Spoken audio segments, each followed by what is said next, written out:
Hello, everybody. Welcome to People's Hello. Exhibit, the only video game talk show on YouTube Gaming, as far as I can tell.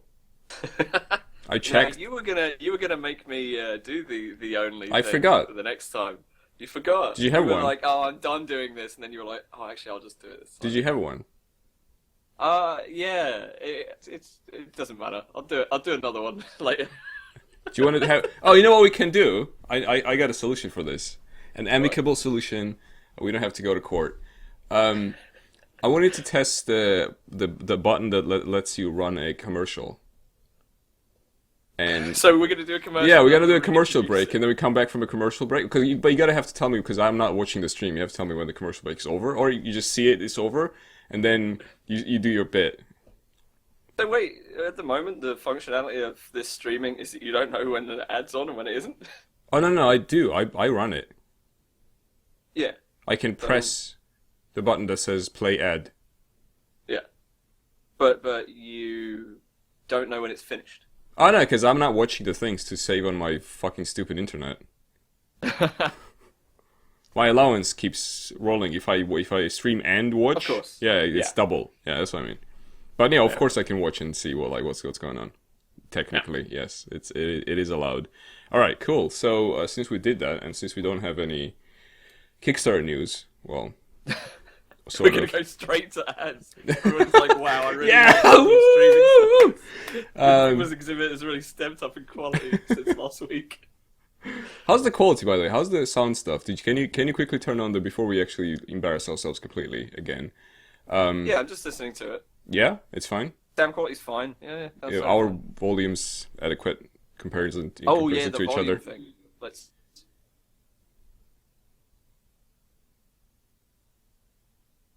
I'm just listening to you talk about chat pop out again. I could go up a tiny bit. Okay, cool. Let's do that. Cool. All right. So, the first item today is about the taxpayer money, which is kind of like crowdfunding, if you think about it, because governments are technically crowdfunded, right? Yeah, it's I just a said that. crowdfunding thing that you do under duress. Yeah, exactly. Yeah, under duress crowdfunding to start up the government. So this piece of news was interesting in many regards. So for one thing, I didn't know that apparently European Union finances video games. Not very much, but a bit. A bit, but it's I mean more than UK does, like directly Yeah. anyway. Yeah. So they give up to I think about 150,000 euros, but that budget has to be met like with same amount, at least same amount from the side of the developers, and it's like Yeah. a creativity part of like arts support project or whatever program they're doing. Yeah. And the reason we even found out about this is because some people in the UK got pretty upset about this. As we know, there's a lot of people in the UK who don't like European Union very much because obviously, we're an island. And this specific non-likers are called. Actually, what are they called? I have an entire thing The open about this. Taxpayers Alliance. Yes, exactly. The Taxpayers Alliance. I went on looking. Let's say first what they said. So that quote should appear Shall I also. do the quotes? Yeah, you do the quotes. Yeah. I'll do the quote starting with the subtitle. Here's the comment. Or rather, the introduction to the quote, which is, here's a comment from angry Jonathan Iserby. Just Jonathan Iserby. Angry Jonathan Iserby, Chief Executive of the Taxpayers Alliance. Taxpayers will be furious that Brussels bureaucrats seem to have no regard for alliteration for the value of taxpayers' money at a time when there are serious issues across the continent. The EU's focus should be on solving real-life problems rather than splashing the cash on made-up ones. Those responsible for approving this spending must be held accountable, and as such, cancelling the film industry, we're cancelling books, we're cancelling theatre, we're cancelling video games. These are all cancelled. Instead, all the movie theatres in the United Kingdom will be used to house refugees that we care about, Yep. and it goes on. Spot the moment where I kind of go off the rails and make it up, but they basically do say, stop having fun, there are bad things in the world, which is kind of like a human condition thing, which is sort of an unsolved problem, but it's not going to be solved by angry Jonathan Iserby. Their motto essentially is no waste, or like eliminate waste, but then the entire problem is like, okay, what is waste? Right? And what's your definition of waste? Like, my definition of waste includes them. For example, I would agree. this non-body. this entire organization, I think, is included in it. But let's first actually talk about what games are supported by this. I have a list, and I think there are 29 games so far. Almost none of them I've heard about. So there's the one I know is Trine 3, which we're actually going to talk about this show. Yep. And that's pretty much it. Besides that ship emergency simulator, which I know exists and is in development. And there's only Heist. Which heist? SteamWorld Heist, is that the name of a game?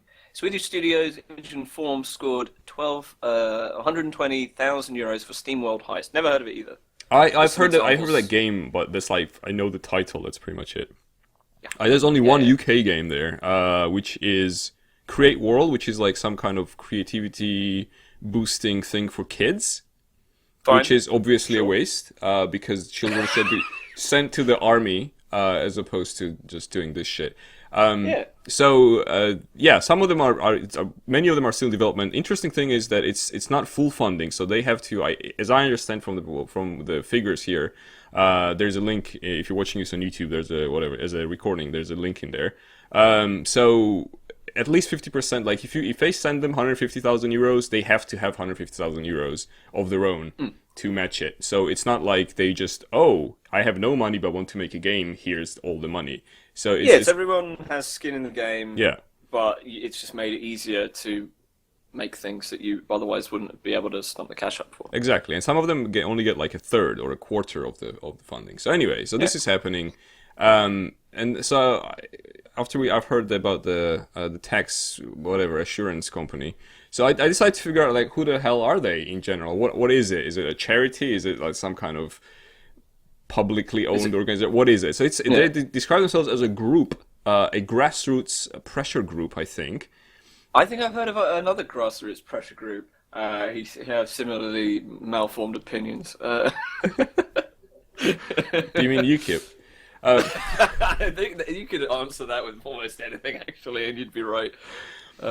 So I think I believe they are. So there's about like 20 to 30 people working for them. There's an entire team you can see. And I had actually two questions like that I was wondering. So one of them was like, have they actually achieved anything as that group? Yeah. And two is where do they get money for this? Yeah. Because they're campaigning. Yeah, they're campaigning for spending less money on bullshit, right? And here they are, a bullshit organization. And where is this money coming from? Apparently, it's fully based on donations.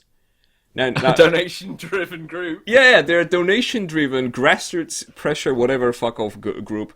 They have a list of anything should ever be called grassroots ever again. That word is so fucking tainted at this point. Oh no, it goes further than that. Actually, they have a person.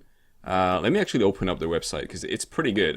We usually don't like stop for so long on the first piece of news, but this is pretty. This is pretty good. So about our team. The video game thing is like their #1 article on their website, by the way.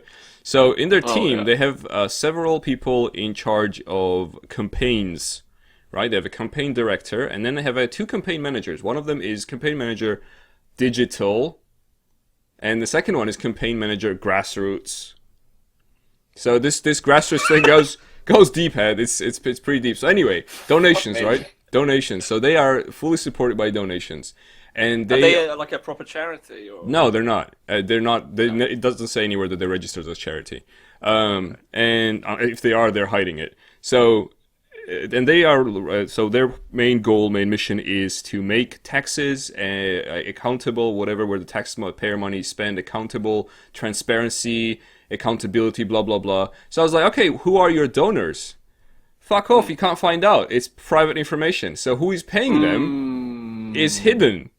While they are campaigning for the transparency of funds. It's pretty interesting. The least transparent funds. Yeah, exactly. It's pretty interesting. So then I was like, okay, fine. What have you achieved so far? And they have a list of things that they've achieved. It's called Under Policy Victories on their website. And there's pretty big things there. Like one of them is cutting taxes. The second one is reforming. Another is remembering to floss. Yeah. So, the second one is, for example, reforming stamp duty, which has recently happened. So all these things, whenever they campaigned for something and that has happened, they're just counting this, taking these off as their achievements. Oh, Do you comprehend I really what kind want of... it to rain, and then it rains on that day, and they're like, yes! Yeah, pretty much. So, obviously these idiots understand what video games are for. They don't even understand, like, how cause and effect work, but whatever.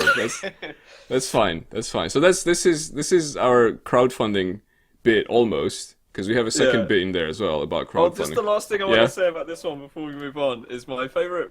There's two things about it I really like. One is this image of a sailor yawning with the tagline "What emergency?" Yeah. Because the title overall is mostly attacking, like we said earlier, ship emergency simulator, which they describe as fairly undramatic, which sort of strays into like game critique versus whether you should be spending on games at all or whatever. Yeah. Like, I was bored by this, therefore they should never have had the money, which is its own weird thing. It was a really funny quote from one of the people who worked on it. Let's see who said it. Lars Henriksen, the developer managing director. He yeah. said, "We wouldn't create the game if we didn't think it was exciting. But it would be unrealistic to have a fire every 20 seconds." Just imagine this boat with all these comical things exploding, going, "Oh jeez, oh no." That sounds like a mobile game where you have to click on a fire to take it out. Yeah. They would have been fine paying for that. Yeah, that's not waste. That's... They probably play mobile games on the way. I'm sure, yeah. The Angry Birds 2 is probably really big in their office right now. Oh. And I'm being generous that I'm assuming that they have an office. Yeah. Because all their pictures of their staff are taken in a public park.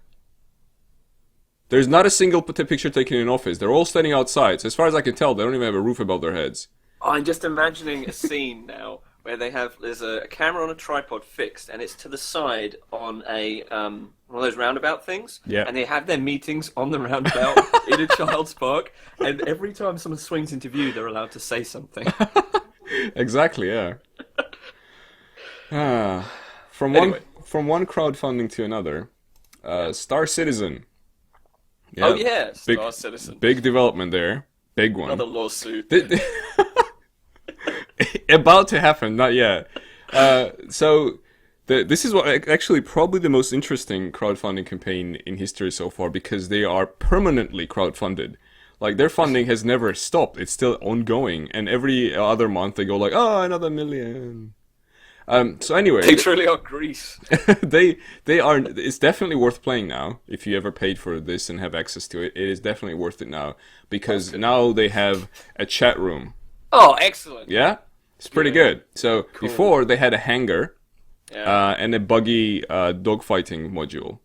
Yeah. So you could go into a hangar and they had, like, if you paid as much as I did, which is the minimum, you had the ship. So I know I'm fully responsible for this shit. I paid for that, like, campaign, whatever. I'm sorry, Andrew. I know. I will now withdraw and never speak to people again. So anyway, there was the hangar, the fighting thing, which was apparently not very good, and now there's the third module, which is like a chat room. It's essentially what it is. You have a 3D model character walk around. I believe there is no voice chat. You can type in chat while looking at other 3D characters, and that's it. They call it the social module, right? Only supports 25 concurrent people in the chat room, which is like IRC was how many? I don't know, hundreds. And it's so that's pretty good. They took it up quite well, though. There's this line here. It says, "Whereas only a couple of months ago, 15 players would absolutely bottleneck a server." It's like, this is a space game. Yeah. You're fucking joking. You're making an MMO. Huge achievement they've made with chat technology that's only been around for 30 years. Yeah. They're making an MMO. It's like... anyway, I think it's evident what it's like. So... More money orifice. That's what MMO stands for in this instance. Exactly. So, XCOM 2 has been delayed, which is not a crowdfunding game, unless you consider that the money we paid for XCOM 1 went into the development of XCOM 2. In that case, it is a crowdfunding game. If you want to be particularly entitled, you could say that.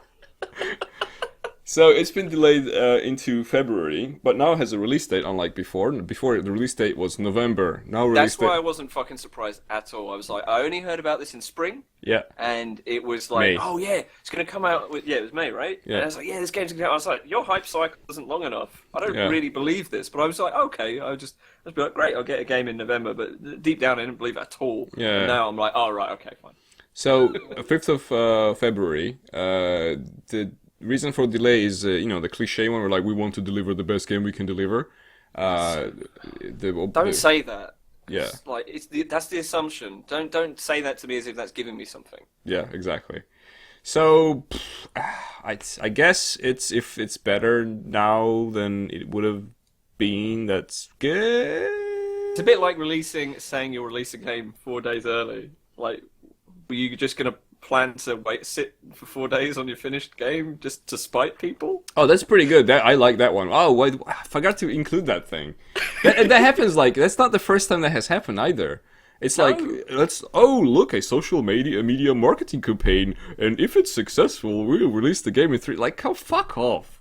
Like, I would not never participate in that just because you're doing it. And this is the thing, and it's very easy to do early on as well, when you have no like concrete deadline or anything. You don't know how long you think you're going to need. Imagine you do all that and they succeed, and you're like, oh fuck, we've got to delay the game by 4 days. We calculated we need 4 days to fix these critical bugs that have shown up, and everyone's like, what? I hope they don't do that with XCOM. They did it with Portal as well, didn't they? Portal 2 it had like this potato thing. Didn't they have a huge ARG or something? Or was that something else? It was about potatoes. You Yeah, remember that? that's what I'm talking about. The potatoes. There's an indie potato giveaway or something. Like, it was kind of creative in a way because they had the Steam platform. They could use the whole thing to make a kind of like mini game, get people excited, etc. But also it was gross. It was a bit of both. I hate mini games. Yeah. The last mini game I enjoyed was a Lunar Lander, which was a part of the LucasArts Dig, and I was 8 when I played it. I think I like minigames more than you, but I can understand that position. Usually they're pretty half-assed, and you're just like, stop padding. Yeah, let's make something good instead of many bad things. But some things, like some collections of minigames, can actually be good. It's just not. Oh yeah, and name 3. Challenge mode. Name 3. Shit. Yeah. I really enjoyed Crash Bash. There's a Crash Bandicoot themed thing they did for PlayStation, which was lots of mini games. It's generally things of that kind. Mario Party did a similar thing, where it's just like lots of different little 4-player sort of split, not even split screen. I think they're just in the same space, and the whole thing is built around the mini games. So it's not like here's some shit tacked onto a game that you should be playing. It's here's the game. We'll make this actually kind of amusing and fun. And what else? Final Fantasy VII has a bunch, and I thought those were mostly pretty good. Some of them were absolute garbage, but there was even an RTS in it, which was actually was before I'd played any RTSs. So I was like, "This is cool. What kind of game is this?" So there you go. I did 3. But it does prove you whizzled your way out of it. That one, yeah, you named 3. That's pretty good. But it proves my point that they are for kids, because all those games you named were for kids. So mini games. Yeah, but I would have enjoyed at least 2 of them as an adult as well. Yeah, we can test that at one point. We have the stream of you playing those. Also, like Wii Sports? That's just mini games, and loads of people like that. No, they're published on their own though. Like it's Wii Sports. Oh, you mean because they're all called together Wii Sports? Well, yeah, I thought the whole thing was in one game. One disc, yeah. If that's well, I guess, yeah, but that's I don't know. We'll have a special show dedicated. No, we won't. Yes, we will. And you will play those games, and we will attach like gadgets, and they will tell us how excited you are. Yeah, exactly. Yeah, splendid. I can't wait. Unless you get erection on when you see Crash Bandicoot, then you are a liar. Speaking of peni, XCOM 1 is getting ported to Vita, PS Vita, and the interesting. There's gonna be a new Vita as well. Oh. Apparently. Oh, is this one of those things you should have mentioned from your job? No. Okay. I heard it on a podcast this week. It's fine. Okay. It's fine. So the interesting bit about this is the ESRB rating, obviously mature because it's a mature game. Whenever someone says it has a mature rating, I always pronounce it like Ed Heezer would pronounce it. But anyway, so mature. Apparently, I just punched the microphone. Apparently, boom. It has words such as fuck, shit, and asshole, and there's an alien implanting eggs into humans that then hatch, and sometimes the soldiers will burn, and hence... Also, the humans torture the aliens to death? That's not mentioned, by the way. I don't think ESRB gives a shit about alien torture, by the way. So, it's just the human torture they have problems with, and they described why it's getting the mature rating, and it's because of that. Yeah. So, doesn't it not already have an ESRB rating, being a game you could buy in a box for PC? Yeah, but it has to get re-rated for every platform. Oh, okay, I didn't know that. I believe that's how it works. Sense, but fine. Yeah, it doesn't make sense, but I actually know it does make sense, kind of, if you think about it a bit more, because the content of a game can change. Let's say that you just can't fit all that shit on the Vita, and they take out all the fucks. It may be that they could lower the rating. So yeah, exactly. Kind of Yeah, sense. yeah. In the port, they would be like, okay, we've taken out the chrysalids, the mutants. They're a bit scary. The kids will not like it. The sectoids are now pink. And mutant for Smash, let's go. I want my mutant amiibo. They should port it to Wii U. We're gonna get to that as well. Anyway, another delay that happened last week was one of the VR things got delayed. This is the artist's impression of... I'm gonna make a petition to change the name of this to one of them VR things. So this is the artist's impression of HTC VIVE, Viva... Vive? Really? That's what I would call it. I thought it was Vive. Anyway. It might be Vive, I don't know. It's one of those words you see and don't hear, because I don't hear anything about it. Yeah, exactly. So this is the product model you see on your screen. It's apparently it's not fully delayed, so some lucky/unlucky people will get those this year, especially those who are connected with the industry, and the rest of you losers, peasants, will acquire them later in 2016, Q1. So May. Keep your VR receptacles open. That's March, isn't it? What? January, March. Yeah, just thinking that usually when someone gives you a quarter, it's the last day of that quarter. Yeah, it's going to be March 31st. Yeah. Midnight. So it's actually Q2. Ha! The jokes. Ha! Exactly. Not everything got delayed, by the way. Some of the shit got cancelled. Like, yeah, like this game. I found out about it because it got cancelled. Tells you a lot about the game. You want to tweet the creators saying, "Oh, I found out about your game because I heard it was cancelled." That's the end of the tweet. Yeah. They would not hate me at all. So, I believe it got cancelled because of this gentleman, this avatar. Because who would wear like that hat with that? It's gonna be a bigger image in a second for you. With that vest on that T-shirt, like what is even going on there? But anyway, apparently it's like apparently it was a Pokemon Good Pokemon clone about little monsters that you have in your pockets. More like Pokemon off. Yeah, Pokemon off. So fighting, and the reason for the cancellation. This was in early access for some time, and people bought it. Interesting enough, they're not refunding it or anything. You know, don't think they're gonna give you money back because it got cancelled. They're gonna run the servers until midnight this year. So 31st of December. Q4 this year. Q4 this year. And as the Q1 2016 starts at 12 or whatever, 12:01, they're going to shut this shit down. But meanwhile, they're giving essentially free resources and whatever, like just fucking take it kind of because we don't care anymore. Enjoy this broken game. Yeah. Enjoy this game, we're breaking it. Yeah, exactly. Hamus wants to change his YouTube name to Heartbeat. Good call, Hamus. So, This is going. The reason I forgot to say the reason they said they're canceling it because people bought it, then they played it, and then they never played it again. And they said if this was a single player game, understandably this would have worked. This wouldn't have been a problem. But this is a multiplayer game, and this is a problem, which makes sense. So that's going. Yeah. Yep. Yeah. And another thing that's kind of here but at the same time gone is Trine 3 of the Trine family. This is such a sad image. Just the thumbnail for the video called "A Response to the Trine 3 Feedback." It's these two men looking so sad while someone behind them takes out something to a bin. It looks like possibly it's a Trine poster he's just going to put in that wheelie bin. Yeah, I don't know. which is something I want to mention. So let's quickly give the background. Do you know what happened, Ed?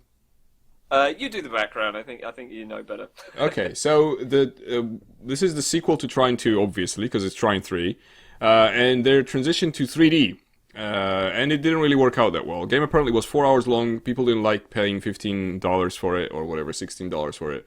It didn't have any of the RPG elements that it was. The other ones were kind of famous for and were meant to have. So the Trine games, or the first one and second one at least, are RPG, like very light RPG puzzle platformers. Not my Right. genre at all. I tried playing for 15 minutes and I understood that it was what I thought it was, and I installed the game. But a big fan base, apparently. People really like it. It's very colorful, very pretty looking. Looks like, quite pretty, yeah. yeah, and they have like 3 characters. They complement each other's skills. One is a wizard, second one is a knight, and third one is like a rogue or whatever. You know, the RPG. Yeah, yeah. So this is kind of same, the third one, except that it isn't because it's in 3D, it's very short, and it's also still pretty, but the whole leveling RPG element is taken out as well, and people are pretty upset about it. So in response to their criticism and the like 60% approval rating on Steam, they made this video where, and these are the marketing guys, by the way. These aren't the developers. I feel better than. I already feel better that it's not like the people who actually worked on the game going, please understand. No, it's not, and it's very strange because at first you kind of, and a lot of the comments on this video on YouTube are like, oh no, such that not everyone in the industry has balls to do such things, blah blah blah. But if you like, I listened to the entire video, and it's a bit strange. For one thing, like 2/3 into it, as you notice, there's a guy who goes to for one thing, they have bins behind them, right? So obviously, Perfect. yeah, but no, but Is they're this a work, maybe? Is this like a joke? I don't know. I thought they were just asking for kind of sadness points here because like, oh look, we're next to the bins. At the end of the video, there's just silence, so they stare into the camera for 30 seconds, and then they wordlessly turn around, walk to the bins, and climb inside, and then the video goes on for another 6 hours. That would have been much better. Instead, there's apparently their coworker, I guess, and they like he's trying to hide a smile at that point. The guy on the right, he comes out with Trine 2 poster. Wait, I was joking about No, it. yeah, it is Trine 2 poster. They come out with Trine 2 poster, and as they're filming this video, and this can't be a coincidence. Come on, give me a fucking break. Yeah, yeah. He dumps the Trine 2 thing in behind him as if like they're emptying the office without mentioning it, which is bullshit. Another bullshit another bullshit about this. Joke. Yeah, no, it's actually happening in there. Watch the video. Another bullshit about this is, so this is the marketing guy, and he's like, well, it's me. It's not the development team. It's not whatever everyone else. Please don't hate them. Please don't hate the game. It's me. I failed to communicate that apparently we wanted to this be like almost essentially an episodic sequel. You don't fucking fail to communicate that. You lie about it is what you did. It's like, oh, by the way, I failed to communicate that I am dead or something. I don't know, like it's pretty big. Yeah, it's like they made the 4-hour game. They knew it was a 4-hour game. They sold it as like a proper sequel, and then they said, "Oh, sorry, we failed to communicate. It was not a proper sequel." After they got negative reviews. Do you see the problem here? Yeah. Like, come on! And the guy with the poster, like, in addition to this, give me a fucking break. You know what this reminds me of, actually? It eerily similar in lots of regards to Phantom Pain, the in-between Metal Gear game, where they developed the engine for 5, which obviously has now recently come out, and, you know, things are being said about it, good things by most people, but, you know, it's this huge epic, whatever, blah, blah, blah. But they spent a lot of money on this engine, built it from scratch, whatever, so they sold this game for 20 quid, I think, $30, something like that, and it had about this much content. Yeah, it's $29.99, I think. Yeah. Yeah, and people like there was kind of a similar thing where people were like, "What the fuck have I paid this much for?" And also, this video just seems like something Kojima might do. Yeah, exactly. Yeah, Kojima's poker face as well. That's like again another show, like entire show could be dedicated of Kojima's appearances, like public appearances and interviews. Like he seems almost robotic as well, like in all this stuff. Like people are like, "Oh, I really enjoyed working with you, and it was so cool." And like some Western guys, like, and he was, "Oh my god, I work with Kojima," sitting there like, "I am not even hearing. I'm not even here. I don't care. I could have you killed like right now." Yeah, I don't know. Anyway, What? this brings us, for some reason, because I couldn't really find anything more appropriate, to the Jimmy Kimmel thing. Yeah. Yeah. Which is Good name for another... the segment. Yeah, which is another like somewhat sad piece of news, but mostly I feel sad for Jimmy here. So what I feel sad for yeah, but I know what you mean. Yeah, so he's a big joke man on YouTube mostly. That's a great way of pitching Yeah, it. that's why he is a joke man. So he's I found out about him when he made the fake what was it? What is that thing called when you shake your bum? A fake twerk? Yeah, video? fake twerk video where a girl catches on fire. Oh, that's from this? Yeah, no, he made that. Yeah. I believe. Okay. So that's how I found out by his name, because I don't really go on YouTube and look like, oh, give me funny video, search. And that's and he also has like a sort of Saturday Night Live type thing that he does as well. And I think this is in the segment from that where he makes fun of people watching people play video games. And it kind of backfired like a lot. Initially I wanted to put the video there, but then instead I did just this screenshot because it shows you the like and dislike ratio, and that's all you really need to know about that. I wish I had as many views on a video as the dislikes on that one. Yeah, exactly. Yeah. So that happened. The video isn't worth it, really. It's not funny. It's just a really kind of out of there. touch joke that's not very funny. It's not like it doesn't offend me. It just makes me go, oh. Yeah. It's kind of like your grandpa made a joke and you kind of, it's not funny, but you kind of want to smile at the same time, not to disappoint him very much. And it's kind of like, oh, I wish you hadn't done that, grandpa. Yeah. Like, I like you anyway, don't do it. Anyway, so briefcase.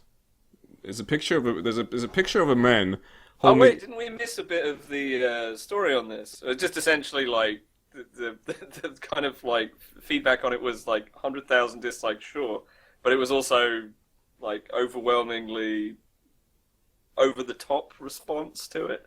Was it what people going like burning in a car fire? Yeah. Not the first few comments I saw. Most of them were like, I don't think this is funny, and the other ones were like, well, I think he's a bit funny, and I'm a gamer. Well, the top voted like YouTube ones, yeah, but this is more of like the Twitter world. Okay, well, tell me. Pretty... I don't know about this. I mean, there's not much more to it than it's one of those things where a famous person does something, you're like, there's a problem with what you've done, or whatever, which is what, most reasonable people say.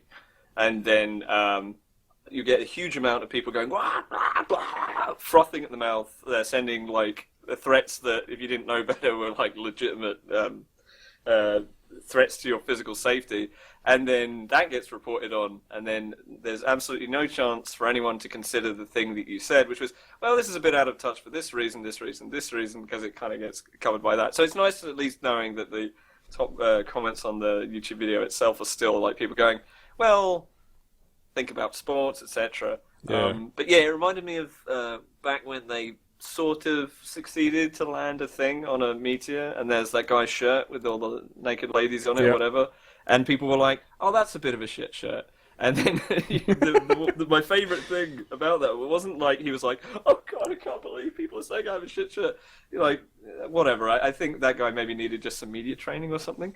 But it was the response to that from everyone going, I can't believe you've criticised this man of science. What has Nicki Minaj ever done? And we're like, what? Why are we talking about Nicki? What's going on? And it's just like, oh, I just wanted to critique a thing. Why do people think I'm trying to ban something or kill someone? I just have just like a mild opinion about a thing that happened. Why do you hate freedom of speech, Ed? Oh god, I love that image of the skeleton with the hairdryer just like melting frozen peaches. I want that image just like tattooed on my nutsack. That would be my First Amendment. That's to my body. Yeah. Anyway, excellent amendment. You should have said this when we were recording TFTD. That would have been the episode title right there. I've got your amendment right here. Yeah, exactly. Yeah, and you actually get up and pull down your pants on webcam. And it's either pixelated or it's just a lobster man superimposed and tracked onto my crotch. Exactly.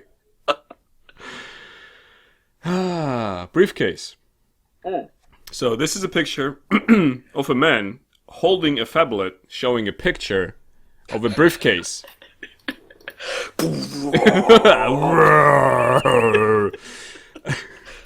Yeah. So this gentleman got some kind of video game training. I forget what he did. He's some kind of video game tech degree, something. You know, there's thousands of these guys that kind of shipping them out.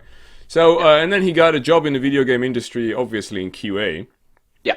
And he worked there for a year or something. He didn't really like it because QA is shit. By the way, if you never heard.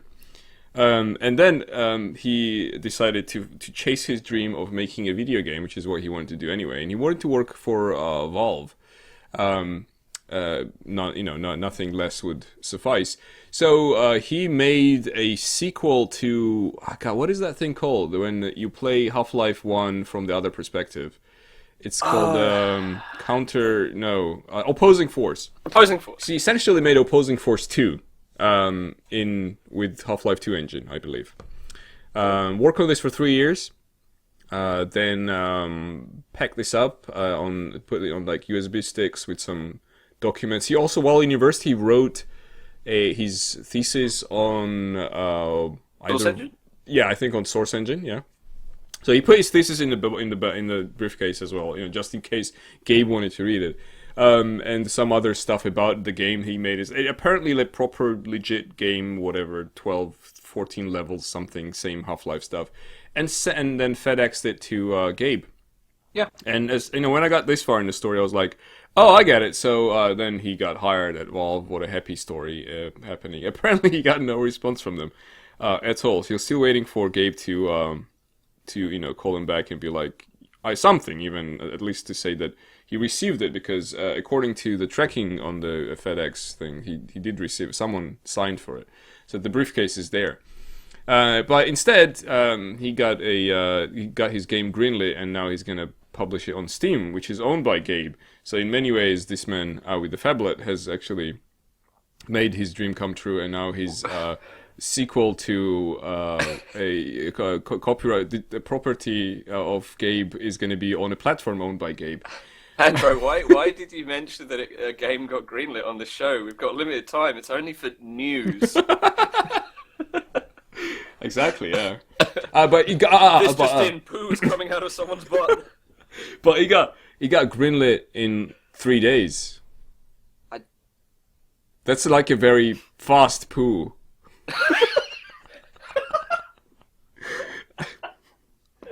So the moral of this, himself up by his bootstraps. Yeah, exactly. So the moral of the story is, don't send Gabe briefcases. They'll probably destroy them because they would think it's a bomb.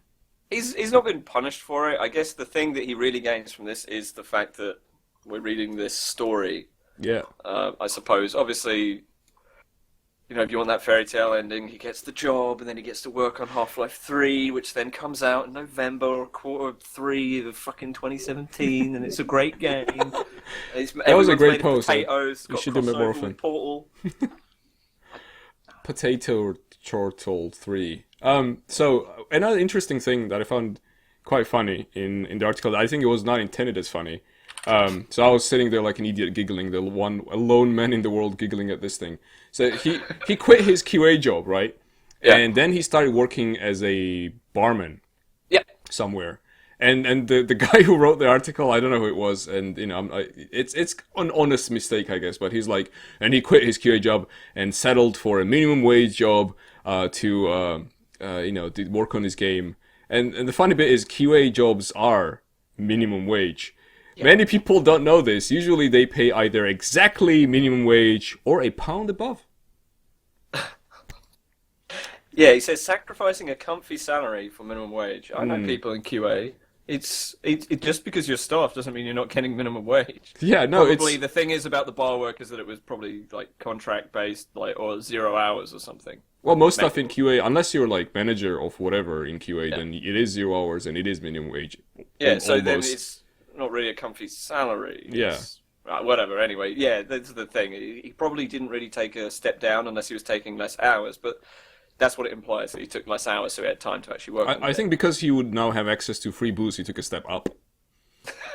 But that's just me. That's a life hack right there. Yeah, it's like, quit your QA job. Games are badly QA'd anyway. You can't save it. You know, the ship is sinking. Get a job as a barman. Yeah. And now look at him. He's on Steam soon or something. And he was at Gamescom. We were not at Gamescom, and we never even worked in QA. So I've never been to Cologne. I thought it was merely a smell. yeah, exactly. I thought it was like a thing you put on your neck. Which brings us to microtransactions in Metal Gear Solid 5. Oh, you're talking about ropes. Yeah. A bit of soap, a bit of rope, and a bit of mother. What are they called? Motherfucker coins? What are they called? They're called Mother Bitcoins. mother bitcoins. Yeah. So Mother Base for some reason. yeah, it's a mother base. Is like their base of operation or whatever. Apparently, Yeah. everyone is cray about Metal Gear Solid 5. Phantom money. Sorry, Phantom pain. So, but it has microtransactions. Is it then the first Metal Gear Solid game that has microtransactions? Is this a historical As moment? far as I know, If you played the so. one, But there's like a lot of Metal Gear games that aren't part of the main series. wait, what about the They're last? Not so. Before this was the paid demo, which Yeah. was the Metal Gear Ground Zeroes. Yes. Before that one was the one where you slice up the robots, right? Yeah, that's not canon? Metal Gear Rising Revengeance. That is it's set in the future. So that is set after this one. I can't remember exactly. So this is why I don't play Metal Gear Solid games. Yeah, They confuse you part on of why purpose. I've gone off a little bit as well. I'm just like, Yeah. whatever. I wish them well, but I don't buy them anymore because it's too much of an investment. It's also keep my head. £45. Yes, That's quite a, dear. yeah. And after that, they still want you to pay money. Well, you don't have to, obviously. Like with any microtransactions, you don't really have to pay for Have to. anything, really. But apparently, Yeah. if you want to get stuff fast, then you might as well. And they range from 1.69 New Zealand dollars. I'm not even making this up. This is what it said in the article. I don't know why they never update. There's twice in the article it said. I think it was in Kotaku or somewhere. It says, or maybe Polygon. Yeah, we Polygon. will update this as soon as we have more info. And this was like 3 days Those ago. prices are in New Zealand dollars. Yeah. Waiting to verify US prices. Yeah, and then at the Service beginning, currently at in the maintenance end, mode. but they never verified them, and so we only know New Zealand prices. And the priciest price is $79.99 New Zealand dollars for the in-game motherfucker coins. Yeah, you spend that to get 6,000 fun bucks, which can convert into 3 or 4 forward operating bases, which Yeah. are like things you use to do the PvP stuff. You get one of the forward operating bases for free, Yeah. and having more of them means you gain more stuff kind of passively quicker. So it's like pay loads so that you don't have to play loads Yeah. in order to pay less. Which- It's like a grind. Which I always found a fascinating concept that you have Pay you to not Yeah, play. yeah. So the game that wants you to play less because they made it on purpose boring or tedious, and now you have to say like that. This is why I can't I'm too old for anything with grind in it. With like a story that develops, I'm kind of more or less kind of there. But if the game doesn't always like give me everything I need right now, I'm just not gonna pay for it. I'm just gonna ask for a review copy instead because I work here. Oh, that's great. And then you could just gift all of those. And then gift it. Claudia. She's Yeah. like, yay, great. Ask for a review copy and then give it to someone who even though they're a grown-ass woman, still enjoy for some reason grind. Hi Claudia, you don't watch this, I know, so whatever.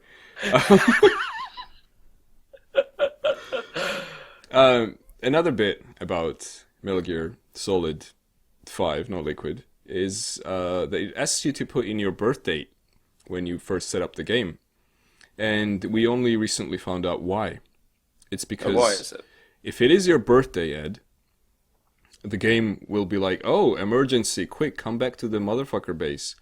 And then you go to the motherfucker base, and there's alarms going off and wailing and shit, and then you go like, oh god, and you take your pistol out, well, not you, but Snake takes the pistol out, and he's like, oh my god, what is going on here? And then they're like, happy birthday to you, and they bring a cake and everything. That's cute. It's kind of cute.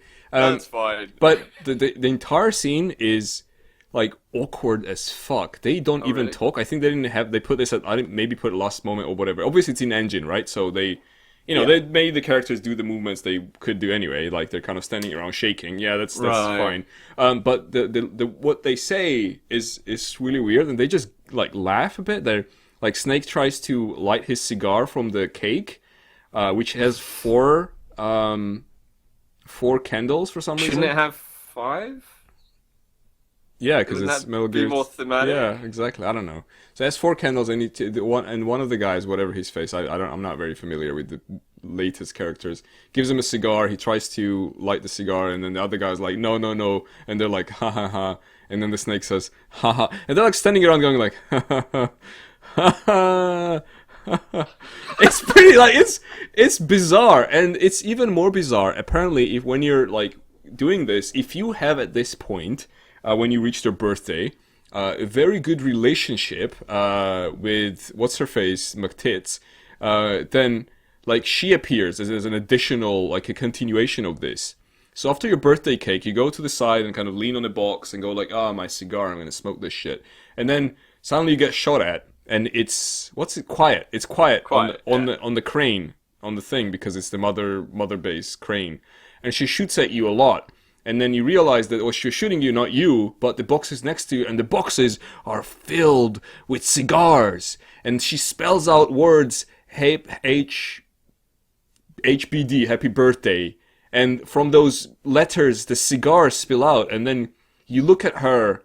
And you pick up a cigar, and then he leans forward, and she shoots. Spoilers, by the way. She shoots a bullet through the cigar, and the cigar lights up. This is not how physics works, by the way.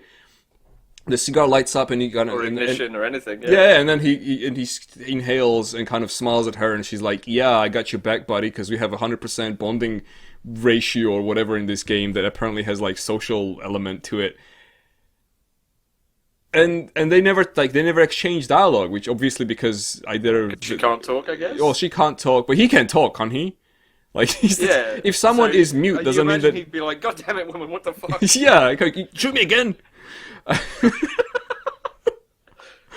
So- gonna shove this robot arm right up your ass. So my impression of this was like, this is how I would have thought this was cool and really classy and amazing when I was 12.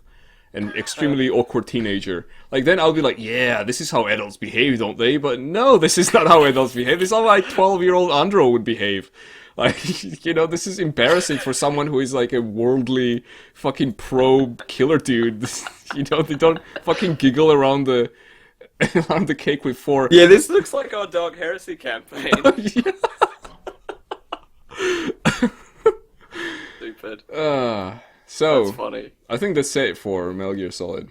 Yeah, And we haven't even played it. No, I might watch someone play it, maybe. Maybe. But that's Okay. that's about it. I So can't be bothered. You'll think about it.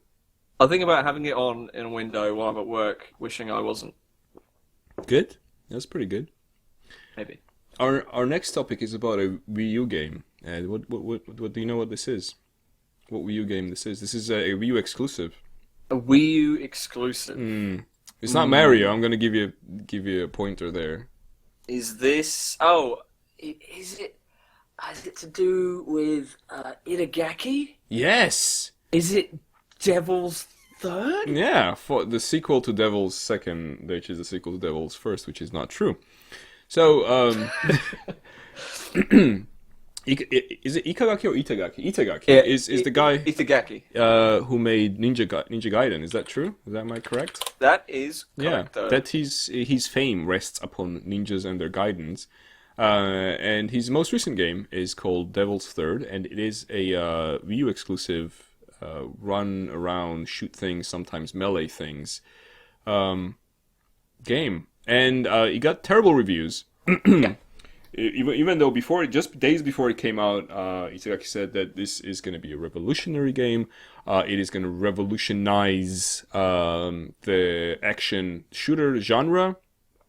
Even though before that he said that he had no experience of shooters and he had to do a lot of research before making this game, which is always a good sign. And after the bad I had reviews, to work really hard to make this game. yeah. After reviews came out and people were pretty unhappy about it, and I watched maybe about 5 minutes of footage of the game, and it looks like maybe there's something amazing about it, but it looks like ass. It looks like a big, fat, naked donkey. So it's the Oh. most generic crap you've seen in 2009. Oh. So, but he was pretty upset about this. He didn't agree with this. So it was very much like one person who is nowadays known as Perfect Myth, and we'll get to him as he's the next segment. So he did not take defeat, and he didn't say like fuck, alright, whatever. He didn't even try to pretend that he fucked up like those guys did from the Trine 3. You know, when they said that they misspoke about marketing. So he was like, no, you don't understand. This game is great. And the reason that the bad reviews are coming are such. And then he listed several reasons in different interviews and different platforms. One of them was that, this is probably my favorite one, that the journalists who played the game and reviewed it were shit at it. They were shit at the game, and obviously they didn't enjoy it. The second one, then he got into more details of why the journalists were shit at the game. So one of the reasons that the journalists were shit at the game was because they were using the wrong controller. The standard Wii U controller, which is the screen one, you know, the big ass thing. He said that that's not appropriate for the game. This is the controller for the system which the game is exclusive on. Yeah. So, and he said you should get a Wii U Pro controller. I didn't know this existed until today. The actual controller. Xbox controller, yeah, for Wii U, Yeah. which is called Wii U Pro controller. It is essentially the Xbox controller, and with that, the game is much better, apparently. And the second reason was that the game relies so much on the multiplayer component of it. And when the journalists played it, they played against each other. And nobody knew what they were doing. Yeah, nobody knew what they're doing, and he said that this is why the game didn't work out for them. And the guy who was writing about this, I think I was reading about this on Vice, he was like, well, yeah, you can go and play multiplayer now, and there's no one there. It's just like that time when we were playing. Our review turned out to be more accurate than we knew. Exactly, yeah. So, it's interesting how sometimes people just don't back down. Like this gentleman here. So I guess he also kind of considers himself like the auteur, like Kojima does, where, I create this game, even though there's 100 people, maybe more, working on this with me together. Did you see that bit on the Eurogamer did where they counted how many times Kojima's name appears in the first, what was like 2 minutes of the game or whatever? Yeah, but maybe that's like partly a sort of allergic reaction to the fact that his name got taken off of a bunch of stuff just before. Yeah, but that's the kind of thing that? where like you get a ration and your reaction to that is to cut off your arm. Yeah, well, I get it. Now it's not itchy anymore, but you also have no arm. Yeah. Yeah. So it was a little bit like that. I mentioned our friend the Perfect Legend. I was gonna say Endless Legend. It's a game called Endless Legend. Where is that thing? There we go. Cool. So Yeah. we're going into the fighting games territory right now. So tell us, Ed. What do you know? Okay, so there's a fighting game event called Summer Jam. This year it was the 9th one. So to some tournaments it's young, to others, compared to others, it's kind of slightly more mature. Anyway, all the kind of usual suspects are there games-wise. And this story concerns specifically Mortal Kombat. And it's not a game I pay too much attention to because I tend not to really like the style of NetherRealm's games, although they are well put together and they definitely have a big following, and they had a big showing at EVO. So there's a fairly famous up-and-coming player, or I suppose he's made it now, this character called Sonic Fox. He's always seen wearing a kind of blue furry hat, has a large entourage of friends and fans, I guess, all the time. And he's generally considered to be very good. Did he win? I feel like he won. I can't remember exactly. Did he win Mortal Kombat things. in EVO Mortal Kombat thing? I think so. I think he took... Because someone was asking him on Twitter, is that do people still play against Mortal Kombat? Because there's no point. And he was like, yeah, there's still some people left to play. No, fair enough. I think he plays other games too, though. That was something I remembered. That I feel like he's a multi-gamerist or whatever. Anyway, so there's a guy, this other guy called Perfect Legend, and for his part, he won Evo 1 year on MK9, so the previous game. So you think, okay, this makes sense that they should play. This will be a great match. So what happened was Perfect Legend basically started talking shit on Twitter about Sonic Fox, and this eventually culminated in a money match for, I think it was just $100, and it was going to be a first to 10, and this was going to happen during Summer Jam 9, and so people were kind of watching this happen on Twitter, going, Jesus Christ, look at this shit they're throwing at each other. I can't wait to watch this. Everyone's getting really excited. They think this could be a really, really good match to watch, like maybe akin to the Neo versus Clockwork, Marvel versus Capcom match, another famous big money match. And so this goes down, and basically what happens, spoilers, is that Sonic Fox not only beats Perfect Legend 10-0, Perfect Legend then goes on the mic saying, well, he didn't pick the character that we agreed he was going to pick, and I was dropping my inputs, something wrong with my controller. Basically a bunch of salt, and then he carries on playing. They carry on playing for best of 5 3 rounds. Yeah. Yeah, to do follow up with a best of 5, and Sonic Fox wins 3. So basically, he went there to win a first to 10. Did our friend Perfect Legend, and accidentally lost the first to 13-0. Yeah, exactly. That's why his name is now spelled as a perfect 13 Gend. Yeah, it's the worst thing you could have done because it fits the name so well. Yeah, exactly. The L with the 1, the E with the 3, and everyone's calling him 13 Gen, and he is not posted on social media for a number of days. What if he's dead, Ed, and he just made a joke about him? Well, there's probably much worse people who've been paying attention to this than me. So you think you're just gonna go under the radar, huh? That's exactly it. Yeah. I mean, obviously, I hope he's well, but he did completely dig his own grave, and I'm hoping that he's not in actual he will grave learn right from now. this experience. But hopefully, he's not in a real grave. Hopefully, he's just thinking about his life and his choices. Maybe come up with a new screen name. Maybe he'll go to South America for a while, lie low. Oh yeah, a lot of Nazis did that. Yeah, it worked out pretty well for them. Done in a lot of noir movies, but other than that, but yeah, it's horrible to behold. But it's not like he expressed any humility at any point, so it's hard to be too sorry for him. But at the same time, if you were in that position, you'd feel awful. And he's sponsored by Razer. Razer recently having lost Evo almost with a fucked stick in the grand finals. So those poor bastards can't get a break. Yeah, fuck stick, my new bands is fun. Good thing I'm not doing that joke anymore. I don't think Razer will drop him for losing a game. I don't think so. Lose a game. Though Micros did suggest that.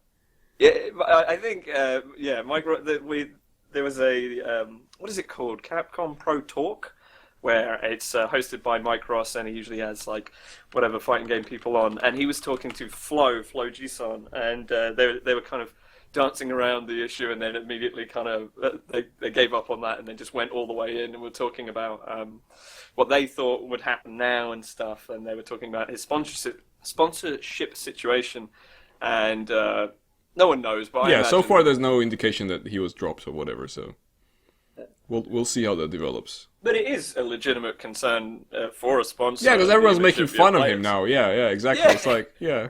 It's he's become the laughingstock of the community. It's pretty awful. Yeah. The fact that he was sitting there like a fucking statue didn't help either, while he was playing. He was the most serious face, poker face player I've seen. There's been some great images of just him cut out wearing this sombrero and just put into there's that one image from Walking Dead where Rick Grimes is there crying, shouting at his son, and they just put Perfect Legend there, and he's just poor guy, but also not. I don't know. Clean up your act, but it's not the end of the world. Unless he's in actual grey. Which leads us to Street Fighter V alternate costumes. Beards. Yeah. Yeah. So a few characters have got alternate costumes. They've kind of announced, got screenshots of, most notably, apparently, Ryu looking kind of with a beard. Yeah, I didn't really notice the difference between what they have here for what's his face, Bison? Bison, and what like he used like he looks exactly the same with like slightly different clothes. I don't like because they said like, oh look, Bison's older, and it's like, well, Bison was old. Like I don't know, I'm not sure. Is there a tiny bit of like white hair underneath the cap? Is that what they're talking about? That's fucking lazy. Oh, actually, though. yeah, that's what it is. It's the white goatee. I didn't notice it because it's clothes I was looking at. And but I liked more the ones where Leon did the thing where he put beards on Chun-Li. They were like finally sexy Chun-Li. Yeah.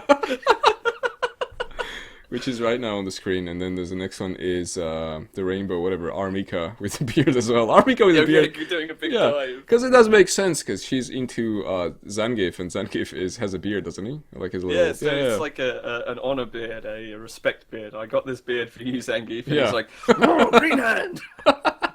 SPD! Yep. So, which finishes our... everything we have to say about fighting games in this show. I think so. Yeah. And it would be logical to move on to movies, starting with S-Creed. Yeah? S-Creed, the movie. Rated mature for using of Fassbender, because he's in a lot of mature movies like Hunger and... what was the other one where he has a lot of sex? Is that movie called? Is that Hunger one? No, Hunger is a different one. Is it by same director?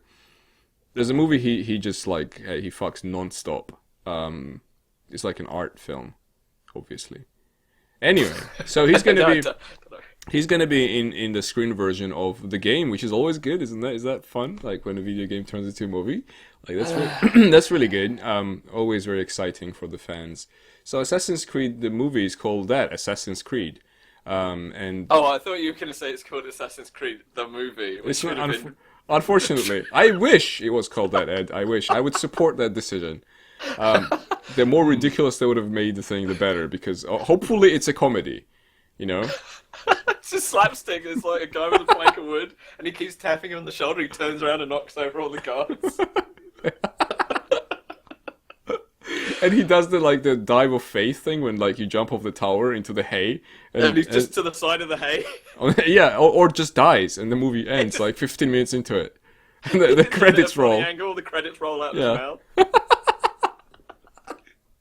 his mouth. So Fassbender. This is what we know about the movie. Is this image from Yahoo apparently? Yeah. I don't know why. Don't Yahoo! Put watermarks like that. It looks childish as well. It does, like the movie S-Creed. But what was surprised me most is that I probably can't tell like on the resolution that we are using for streaming this, but it looks like CGI, even though he's meant to be him. Yeah, but it says like, oh look, he dressed up as the character. This is Fassbender as a character, but it's not. Like, it's clearly not, but it's been passed around as like, this is the actor in his getup, which is, I don't know, I maybe I'm weird. It could be the getup touched up, or, I mean, it's possible to get a photo like that, but it does seem like stylized reality to an extent, which is fine. I mean, you know, it's absolutely what they're going for. Yeah, it's absolutely fine. It was weird, because when I would just leave it and not say anything about it, it'd be like, oh look, this is the promotional image for the movie. Okay. But if it's promotional image, the real deal. I'm like, oh, well, you know what I mean? Is it just that finally it's a movie? Is that just it? Maybe, I don't know. Maybe movie is CGI when we don't know, when he's acting in the mocap suit. Oh god, yeah, no, they just get Andy Serkis to be Michael Fassbender to be the Ezio. That's pretty good, right? And then in the end, all of them are actually the shop Etsy. So. Which leads us to our second film. What's our second film, Ed? Do you know? What is our second film? Video game related movie we're going to talk about today. Is it like is it kind of a documentary movie? Sort of, yeah. It's like a mockumentary drama-cumentary. Dracumentary. It's about Dracula. So this is finally we're getting, after the whole cinematic experience of GTA, we're getting GTA the movie, except that we're not. So, except that we are, but it's made by BBC. But everyone was surprised that they actually made it because they're being sued by Rockstar. Shouldn't we then have like taxpayer group come over and what the fuck are they doing? I mean, you know, I donated to them, but But I mean, you don't know. Or maybe I did because you don't know who donated to them. I donated £1 million. Yeah, I donated £2 million to them today and 1 million yesterday, and I have like $500,000 for them tomorrow. Which leads us to Harry Potter playing as the guy who made, I believe, the first GTA games. Yeah. Wait, is Radcliffe Scottish? Daniel Radcliffe. I thought he was just English. Yeah, but he's playing a Scottish guy though, right? Because Rockstar is Scottish. Isn't that a bit off? Like, why couldn't they find a Scottish guy to play a Scottish guy? Like, I mean, we live in UK. There's like 4.5 million of them. Yeah. Isn't that weird? Do you think that's weird? Yeah. No. I mean, yeah. Just casts. Yeah. I wonder if he just pretends, because he doesn't speak much in the trailer. I wonder if he actually pretends to have a Scottish accent. It's weird. I wonder. Yeah. I mean, I don't know. I didn't actually end up watching the trailer, so I don't know. It doesn't just sound like... He doesn't say much, though. He just says like 2 or 3 words. It's very short trailer as well.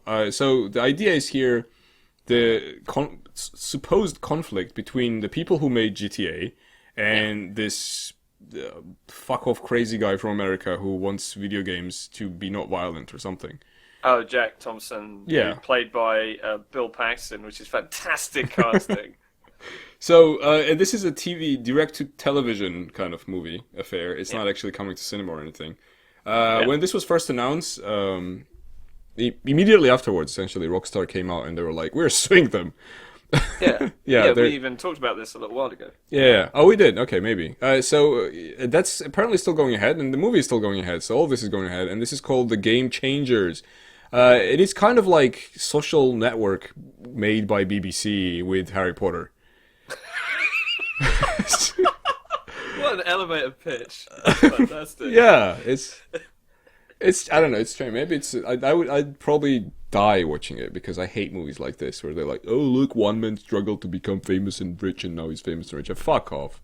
This is like why I was kind of a bit like about that briefcase story from earlier, and also the kicker was he didn't become famous and rich. But that's why I used it, because he didn't end up like the classic childhood. Because the entire article up to that point was like, oh look, this is a story about the guy became rich and famous. He's still doing well. I mean, he has this thing. He's been greenlit, which is newsworthy, obviously. Because remember when that game got greenlit, where like it's like anime girls with giant boobs as furries, and they changed their genders, and it was a big scandal. That got greenlit too. You guys are more specific than that. Yeah, because there must be like 50 games that fit that exactly. No, 50 games that apply, but not all of them get greenlit because they don't have good enough graphics. Graphics. Yeah, exactly. Gameplay and graphics.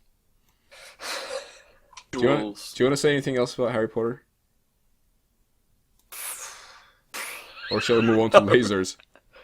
Let's go directly to lasers. Alright, well, lasers are pretty direct, so we're going direct to lasers. This is...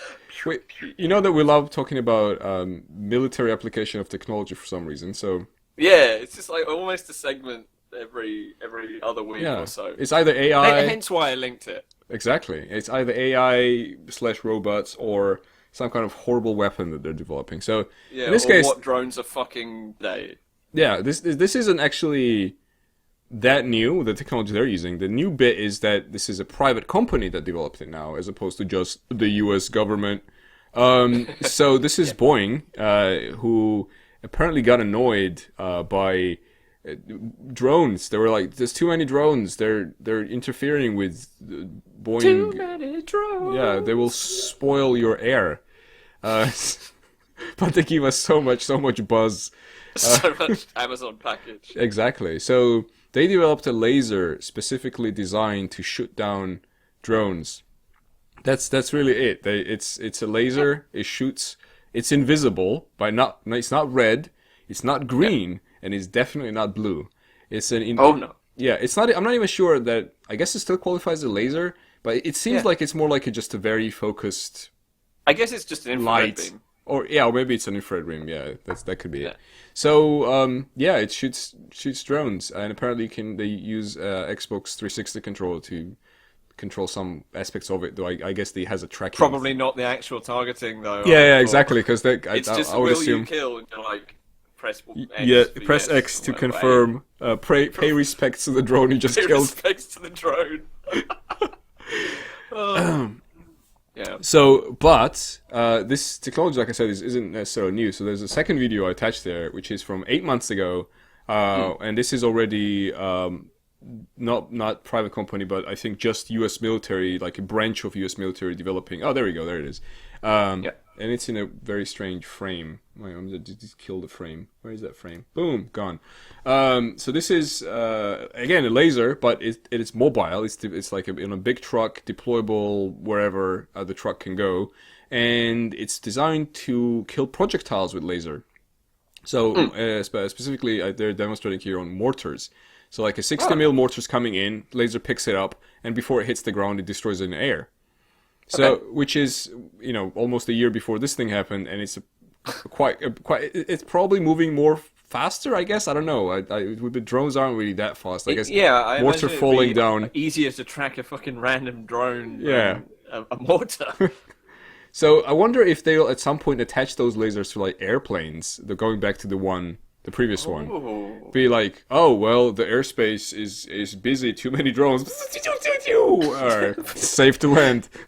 Oh man, maybe it will get to the point where like drones get certain like autonomous AI and they end up being pests, and they're also like self-replicating, so it ends up being like rats, and you just got planes all over the place with these powerful lasers. Like, I'm coming into land, and this bay opens up at the front of it, and just scorches the air. Tons of metal falls to the ground, and then the plane lands. They're like fucking drones. And immediately there's like an immigrant worker on a like a whatever excavator or whatever, like a pushing the drones away. Scrap Yeah. pile. Or there's like a truck waiting, and they're like just putting on the truck, taking it to the dump. The future, it's so exciting. Yeah. Present is pretty exciting as well. FTC, going back to Xbox, I put them together because they're both about kind of contain word Xbox. When Xbox One was coming out, because they won. Oh, the all-in-one entertainment system. Yeah, the all-in-one entertainment system. Machinima, this is probably no surprise to anybody, did a advertising campaign, which was a pretty shitty advertising campaign. Really shady. Shady shit. They shut it out. I'll shit them. Yeah, and they asked their influencers. It's one of my favorite words ever. Their influencers. They paid them. They paid them money, and they told them, say good things about Xbox One. Here's money. And don't say that we said Yeah. to say good things about Xbox One. Which is the main point. So they said, but don't say that you've been paid to say this. Just say it like you mean it. Which is what you tell to a prostitute. So it's it's a fabulous show. So FTC didn't like that. They don't like when shit goes down like that. And But they didn't not like it that much. They just kind of didn't like it. They kind of didn't like it, but they do like money too. So they settled. I find it always fascinating when you can settle with the government. Like I kind of more understand better like when two individuals or two companies whatever had a dispute. They're like, okay, fine, let's not continue. Here's $50,000. But when the government settles with you, well, I guess they do have the like whole bond system where like you get out of jail bail system where you pay them to blah blah. Do you get the bail back? I never know. That's something I've always thought. Like, does that ever come back? Because what the fuck? And I always hated the fucking bail system because it's. Well, for obvious fucking reasons. Yeah, I don't know. Anyway, so they settled, and as part of the settlement, the Machinima promised. They said, "We swear down. No fucking way, man. This was our one mistake, and we done fucked up, and we're never gonna do it again." So FTC is like, the rules are that you don't do this because it's not really ethical, and they're like, "You got us. We promise to never break the rules again." Yep. Exactly. So they're not going to do it ever again. There's never going to be a clandestine advertising on YouTube ever again. At least not if Machinima has anything to do with it. Yeah, this is one of the few things that I didn't hear about beforehand on my Super Best Friend Cast Tuesday listening podcast because they worked with Machinima, so I guess they didn't really want to talk about it. Oh, really? Okay, that's interesting. I don't know if they accepted this deal. I suspect they wouldn't have because it would have. Particularly from them, would have come off pretty full. So I have no evidence of this. I just imagine not. But they certainly haven't talked about it yet. Maybe they'll talk about it next week. It's interesting that this is slightly less common way of doing business with like in terms of machinima, etc. So what I know that is the more maybe this is like because they were talking about this guy receiving, I forget who he was, but he receiving $15,000 to do like 2 or 3 videos on this and saying like what a cool system Xbox One is. What they generally do is they promise you to pay you double or triple on your advertising revenue from the video that you make about this. Oh. Which is a shitty deal. But say if your like followers are into 1 million, you know, whatever. So you make a video, it gets, let's say, 100,000 views, right? So 100,000 views roughly, I guess, translates to like what, $200 or something. So out of $200, instead of $200, you get $600. So you get 400. For doing this horribly like unethical thing. Yeah. So in those cases, it's more of a like, here's a game, just play it, say whatever you think, but only positive ones. And don't point out any bugs if you encounter them.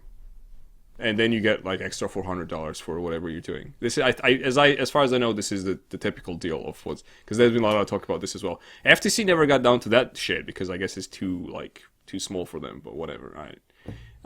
But yeah, that's probably still happening every day. Yeah. They have we also reported on this like last time. They have a UK. They have a thing against this as well now. Oh yeah, you're not really allowed to do that if the content of the video has been like paid directly for. influenced. Yeah. Like if you're being told to sell a thing, you need to say that you're selling a thing. Or even if they have any influence over it, like even if they like, we have to see it before you show it. That already means that they have control over it. So it's an advertising. Yeah, absolutely. Yeah. That's true. That's totally true. So we only moved to grimmer things from this. Yeah? Can you guess what it is, Ed? I have a feeling it has something to do with, and it's good that they named themselves this, considering what they ended up doing. A game made by a game company called Serious Games, because this is a serious game about serious subjects. Yeah. Can I just correct one thing that you said? You're pretty much on the money there, but they're called Serious Games Studios. Oh, sorry, I'm terribly sorry. Serious Games Studios. Studios Workshop developer. So anyway, the game is called, I think it's called Playing History, isn't it? Playing History. Playing History. A game series. Yeah. So this is Playing History 2 that we're talking about specifically. Yeah, and I think it's called this one is called Playing History: Slave Trade. Yeah, Playing History 2, Slave Trade. Slave Trade. So, and it has, so it's like an adventure game, essentially, where you are meant to learn about history. The game looks like, as I previously mentioned about a different game, like an ass. Like a big, fat donkey, naked donkey. And it has a minigame, or it had a minigame until recently, which was packing slaves onto a ship as Tetris. Like, I was actually surprised that this was a thing. Like, I was like, wow, you actually did that. Unsurprisingly, people complained. And it got taken out of the game, so they patched the game, so this is no longer in there. And they patched... So presumably they go, and then something happened, and now America has lots of blacks. Don't know. they just skipped the whole thing, but it was a really awkward cut. No, I mean, a lot of games deal with this issue more or less. Like strategy games have, for example, slavery in them, right?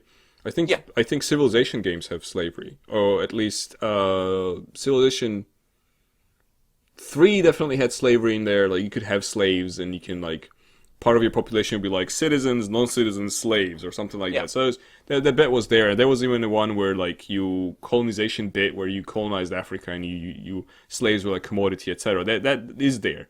I think the problem here isn't that they're dealing with the issue of slavery. It's just that it's trivialized to a ridiculous state where you are playing a game of Tetris with, like, people putting them in the ship.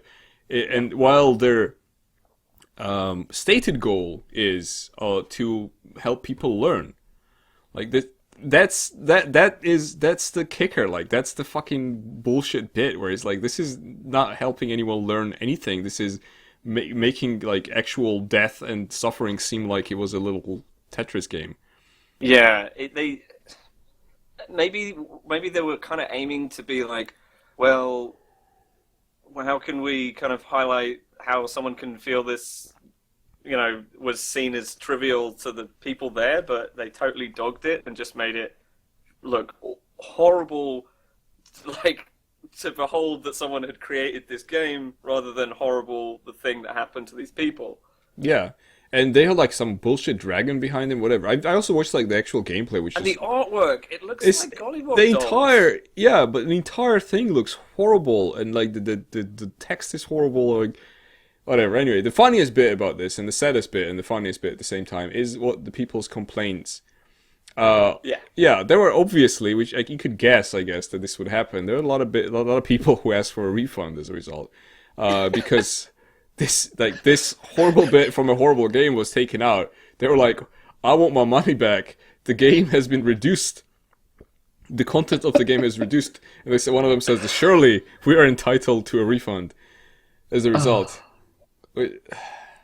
If you want, I think they should refund these people. They should be like, Tin Cup, the middleman, here's your money back. Oh, and this one, even better. Pope Hentai, here's your money back. Because the slave Tetris section that you demanded It's been taken out. Was not delivered. But we deeply regret. And also, one of the things that kind of annoyed me quite a bit, I don't know if this is like a language problem, but I feel like not giving them too much leeway at this point, is this is the official tweet from the Serious Games Studios company, Workshop Studios developer. Workshop account. They said, the game and trailer was updated Monday. Slave Tetris has been removed as it was perceived to be extremely insensitive by some people. That's a bit... It was perceived to be extremely insensitive by some people. By some people, Yeah. you know. Some people were just... The blacks!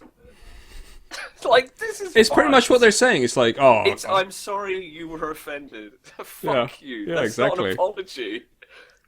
I don't know. I don't think they understand why people are upset about it. It's what that tells me, and that makes any apology null. It just makes it like I need to apologize now because I'm getting thumbs downs. Yeah, At that exactly. point. Yeah. You need to understand why. You know You're what? sorry, otherwise you're not sorry. You know what they should have done? They should have made a video where they stand in a yard and there's dumpsters behind them.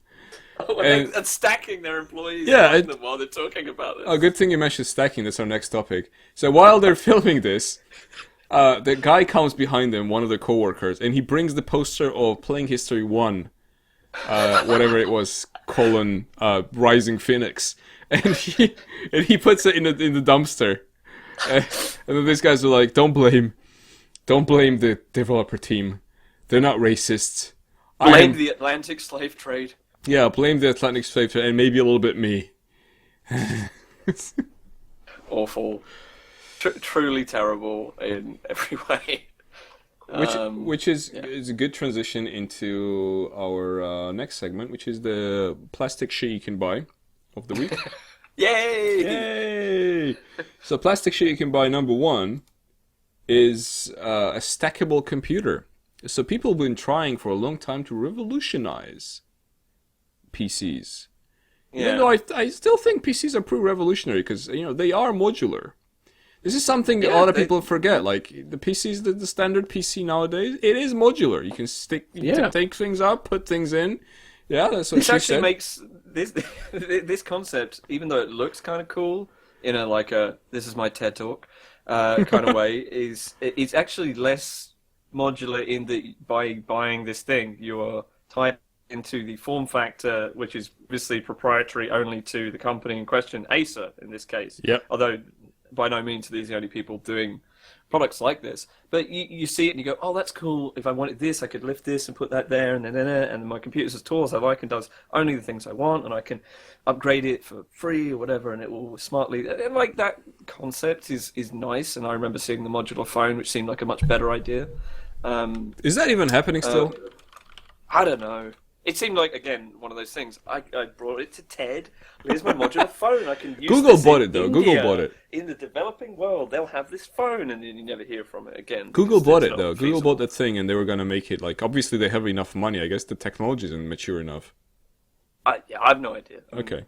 We'll be very happy to talk more about it if we hear any more about it, but we haven't. So Yeah, so this vaporware at the moment. this thing it has no price tag, no release date, no nothing. All they Why are we talking about it? No, because they released a picture. No, we do. We have a segment about plastic shit. We do. That's how that's the reason. What's the orange line here in the middle? Oh, that's a very good question, Ed. It's bullshit. The bullshit layer. Yeah, the bullshit layer.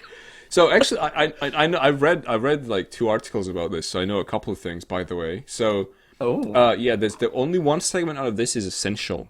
It's the one where it says Acer. That's one with the power button. Yeah, one with the power button. So everything else can go. By the way. It's just Chromecast. Yeah, so exactly. So the lower one is the graphics unit. Okay. One above is the sound unit or something. Yeah. One above, I forgot what it is. Hard drive, and then at the top is wireless power pack. Yeah, that's and big for a wireless car. Yeah, and then no, but it's a charger. Oh, it's a wireless. So you put your phone on the top. Oh, Yeah. that's fine. Sure. I guess. I don't know. They're kind of shit, those wireless chargers, aren't they? They're a bit meh. I mean, you The want a tech wireless is- charger, but if they're shit, then they're shit. I don't know. I haven't really been keeping up with that Oh. particular branch of So technology. just from what I heard, I thought people were like, kind of. There's no wire. That's good. That's the good bit. Oh yeah, sure. Yeah. I just if it's I don't know, is it charging the same amount? Yeah, that's the thing, Does is it it doesn't- interfere with other devices? No, I think the problem is Those that are fine. it doesn't charge fast enough, as fast as the wire. So you'd be like, you'd have to actually leave it on the pad like for a long time. Be like, I want to pick it up and look on Twitter, but if I do, the phone will turn off. Yeah, exactly. Because the And then big you pick up benefit whole of the computer wire, and it becomes your phone. because the big benefit of the wire is that you can pick it up and it's still charging. Yeah. Get it? Yeah, it's pretty good. Pretty good. Not like this thing, which doesn't exist actually. There was another. There was another thing that was. They're not the only. Acer isn't the only companies doing this. There was who was that? I forgot who it was, but about half a year ago, it was either Dell or Asus or one of those guys who still make PCs. One of those fucking guys who eat their shit and love it. They made, but it was a much bigger PC. Like it was like a size of a medium tower, and it had like the stuff that again it was proprietary pieces you could stick in, blah blah blah. And they did like, oh my god, we're revolutionizing the industry, and we're producing this thing, blah blah. And then like 2 months later, I think some journalists were like, okay, so how's it going?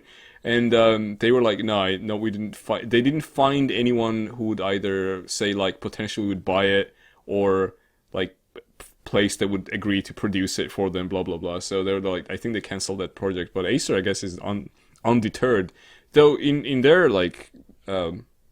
I guess a point like something positive about what they're doing is that it's actually small, while the other thing I saw was like a giant piece of plastic, which would have been much better for this segment of like plastic crap for our show, but we have to do with Acer because they try to like downsize everything. So next plastic bit today is Nintendo thing. Oh, yeah. Apparently they had a club. I didn't know this.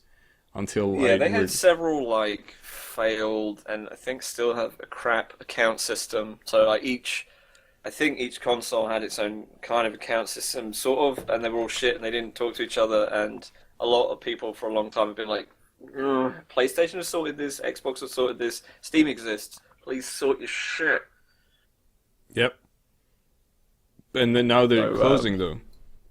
Club Nintendo will be no more. Yeah, by registering your products, you got stars or coins or something, and then you spend your coins on the real stuff, kind of. So this is the last real thing you can buy if you're one of those secret Nintendo fanboys.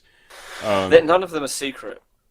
No, None of them are secret. No, I'm sure some because you wouldn't know because I went to the pub, but you wouldn't know because they're secret. No, they weren't secret. They weren't secret. Does that person in the pub have this? So then Probably. you can question their loyalty to the brand.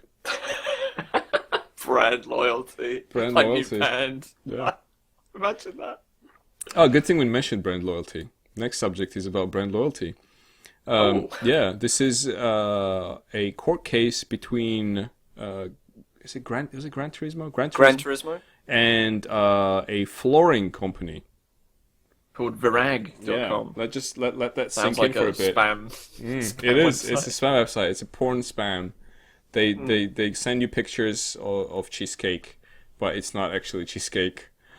It's flooring. Tiles. So these guys are some Italian fancy floors maker. Again, great band name opportunity. That are into cars and racing, and they sponsor But not that into cars and racing, because they're suing Gran Turismo. Yeah, exactly. Yeah, but so Gran Turismo is trying to recreate realistic stuff. Apparently, I never played it. Yeah, I played a bunch. Yeah. So they put the sponsors, the real sponsor, into their game, but they don't pay them because it's a piece of art. It's a video game. Yeah, exactly. Italians were pretty unhappy about this, so they sued them. Plus, the fair use laws are different in Europe and from American ones, where this is a rare occasion where American laws are a bit more liberal in this sense. So they're towards more biased towards art stuff and protecting it, as opposed to Europe. And they lost the court case where the judge decided that even though this is a simulation game, and that was the whole point, they were like... Yeah, it's weird that they hinged the argument around this. Yeah, so the Virag floor people said, this is not a piece of art, this is a simulation of driving a car. Hence, it's not art, hence they need to pay us or ask our permission to use our logo in the game. And that was rejected. But interestingly enough, there's another case against them by the driver, who is really? in a car that was sponsored by Virag or whatever. And in that case, when they're using the Virag on his car or something, it represents his person. And apparently that was not dismissed, so that's still ongoing because that's a bit more credible than just some piece of background environment when you're talking about like a person who has sponsorship deals with companies that can evolve as well. You kind of need to agree shit like that. Yeah, exactly. Yeah. So interesting either way, but it's the decision they already made is kind of cool for video games because it once more reinstates them as like you can't touch that, like you can't touch film, you can't touch whatever. It's separate. It's a fair use, at least in America, if not here. Here we are wasting our taxpayer money on video games. Is what we're doing.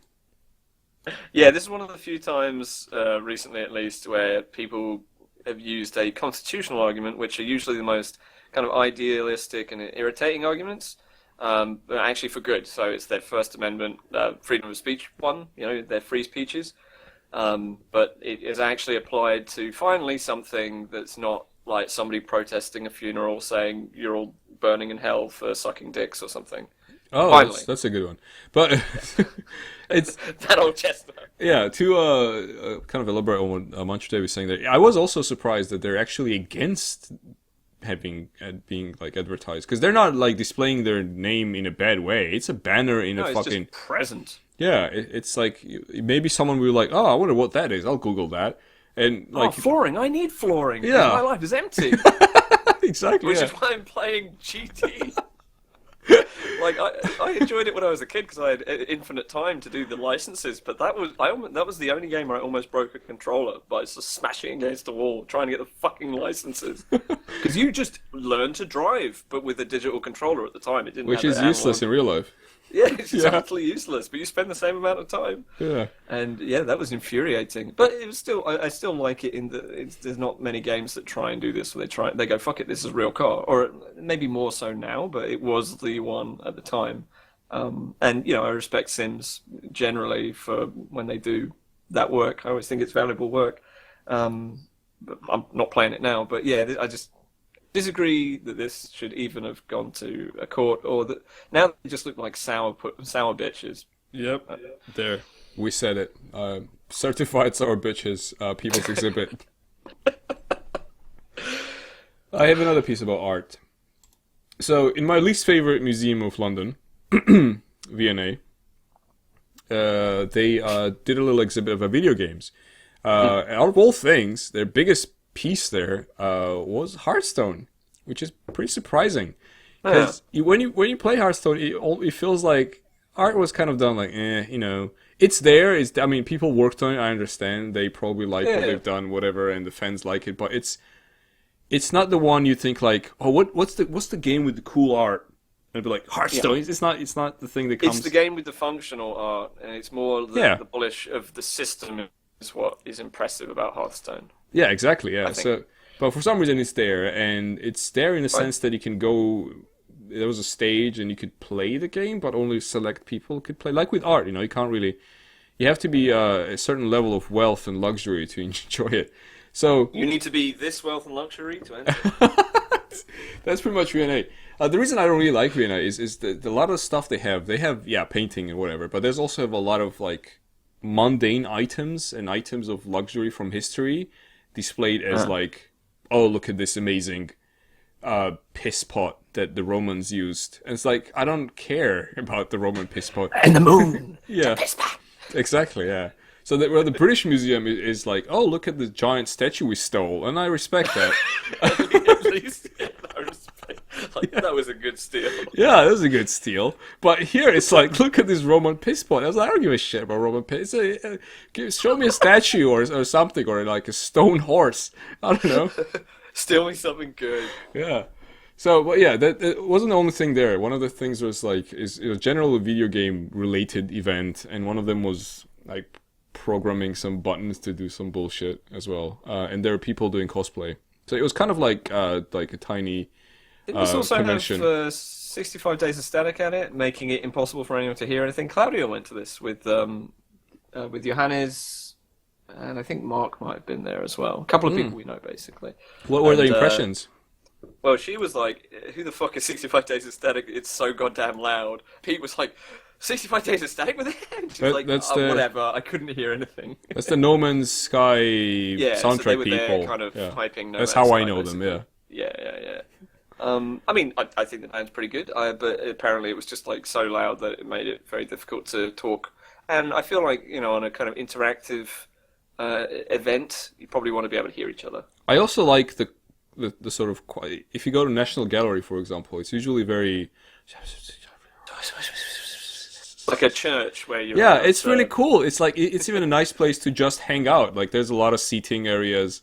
So you just go into this place with, like, a hugely expensive, whatever, Renaissance paintings, and you sit down for a bit, and it's quiet. People walk around and go like... It's just it. Yeah, I don't want like 65 days of static to be playing. Even though they're a nice band, I don't want them to be like playing in a museum.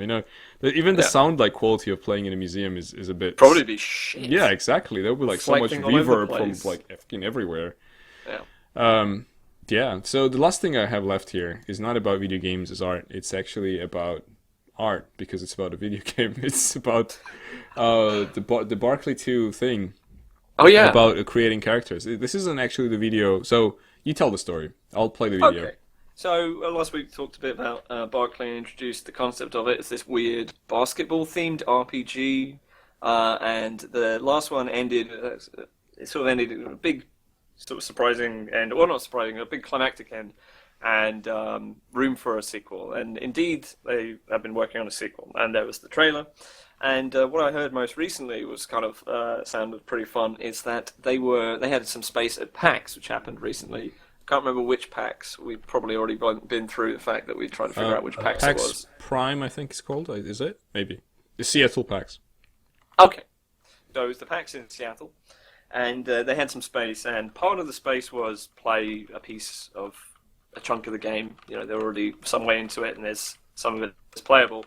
But then another part of the area, this is I'd heard from the Super Best Friendcast, who were down there, and loads of other people were down there, is that there's like an area within it where you could go in, and there was this guy dressed up as a wizard, and he would ask you really, really weird, demanding questions, and sort of make you answer riddles with which had no answer, but how you answered it affected certain things, and made you pick a color of gum from a machine and then chew it and say what the flavor was and things, and all kinds of bizarre stuff. And apparently everyone's experience was quite different when they met up again afterwards, having gone one by one into it. They'd been asked different questions or whatever. Anyway, so this whole bizarre kind of live action thing was done, and you're like, well, this sounds kind of fun. And at the end of it, they received a code, and they said, if you take this code and input it into the game when it comes out, that process you just went through, that experience, was your character creation, which I think is a fucking awesome idea. Yeah, it's pretty cool. So it carries on in the spirit of the kind of humor that was in the game. As nice, self-aware studio working within their means, doing cool things with the space they're given. This is kind of nice. It's just like I didn't even see any of this. I haven't really seen any of the videos or anything. Just heard of this sort of secondhand, but it sounded really cool, so I thought I'd bring it up. I love that the cursor is a sword in this like basketball themed game. But it's an RPG, so it gotta be a sword. Yeah, of course. That's generally pretty cool when something that you do as a promotional material like is useful in some way, or you can use it later either with that game or with something else, and it's not just like junk. It's not like the cardboard box thing from Evil Within. That's not Evil Within. Oh, there was an Evil Within one, but there was also the Minecraft thing. Remember? With Insomnia. So because at Res there was the Evil. Was it a Res that Evil Within, and then that, or is that EGX or Res? No, you weren't at Res. No, you weren't. You weren't at. You weren't at Res. You were somewhere else. You were at EGX. EGX was the Evil Within, and then it was the last London one that I was at. I think EGX. Yeah, that was the last EGX in London because then they demolished the expo. And then to put houses for rich people, and then there was the Minecraft head from the whatever it's called from Insomnia, the child friendly exhibition. Yeah, too friendly if you ask me. Where's the child Tetris when you want it? Is Insomnia a paedophile? My new think piece. I haven't played Barclay one. Ed watched, I think, a playthrough. Yeah, I've seen a playthrough. It looks very funny. But I enjoyed watching it. It was a good time. Yep. We pretty much covered everything there was there. I didn't really put anything for Notch being sad. I'm not sure. It's just another one of those things where you see someone who's sort of ostensibly human. I think most people are technically on some level humans, having human emotions, and then it being impossible for them in the sphere of like fame to do anything useful with that information because people will use it either to just be like "fuck you," pay me, or use it to further their brand. Yeah, like Snoop Dogg. Sad. Yeah. That was the saddest bit there. Yeah. Yeah. It's interesting again. There's reasons for which I quite like Notch. One of them is that I think he tweets himself, like he doesn't have like a person doing it for him. So which is pretty cool. Unlike Snoop Dogg or whoever. I mean, I'm looking forward to having a person tweet for me. Don't get me wrong. Oh yeah. Like a PA. Yeah, I'll just have them tweet me, and their first tweet will be definitely still Ed. Yeah. It's going pretty and then good. The next tweet will just be sweat, but with like 146 E's. Do you think Gutex tweets for himself when he does the marketing stuff? Yeah, I think so.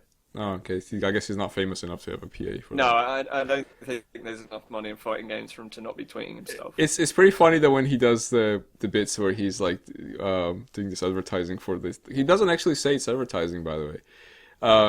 FTC won't let me be me. Anyway, sorry, Eminem outro. He does advertising for a cab company. Oh, Uber. Yeah, that shit's not Uber. obvious. It's something else. Oh, really? It is a different one. It's like the Zuber or something. It's like a different one. It's not Uber. It's like same service but a different brand. Yeah. But yeah, he's like, whoa, driver. Driver. When I'm out and about and drinking, I don't want to get in a car crash. Here, use this code. It's just like, oh, come on, Kutex. So you stop it. It's like, can you say something about fighting games? I don't live in your city or country. you know Tetris International, right? This just in, Tetris International. Anyway, anything else you want to add to today's show, Ed? The only other item I can think of is really briefly. There was a RPG that was about rape. Oh shit! I completely forgot that. Why did I didn't put that on there? Called Tournament of Rapists. I had an image for that. We had our slavery thing, and we had our Tournament of Rapists. And I think only one got enough room. Oh no! I had it fully prepared. I forgot to put it in the scene for that. I even had an image, but yeah, please tell us.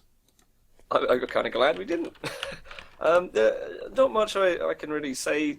It's just What is one of it? So these for people website- who have no idea.